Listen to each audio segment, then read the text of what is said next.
ఈ కొత్తగా ఈ space based satellite surveillance system ఈ ఫేజ్ 3లో స్పెషాలిటీ ఏంటంటే ఇంతకుముందున్న రీసాట్ రాడార్ ఇమేజింగ్ శాటిలైట్స్ ఇవన్నీ కూడా మనం బేసికల్గా లో ఎర్త్ ఆర్బిట్లో పెట్టేవాళ్ళం. కానీ ఈసారి లో ఎర్త్ ఆర్బిట్తో పాటు కొన్ని శాటిలైట్స్ జియో స్టేషనరీ ఆర్బిట్లో కూడా పెడుతున్నాం అనమాట.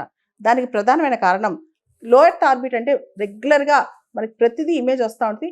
జియో స్టేషనరీ అంటే భూమి తిరిగేటప్పుడు దానికి సంబంధించిన రియల్ టైం డేటా కూడా మనకి ఫాస్ట్ రావడానికి ఉంటుంది అనమాట. అంటే ప్రెసిషన్ కోసం ఎగ్జాక్ట్గా సూక్ష్మమైన ఇన్ఫర్మేషన్ కోసం మనకి చాలా అవసరం అనమాట ఈ మొత్తం శాటిలైట్ ఇన్ఫర్మేషన్ అనేది.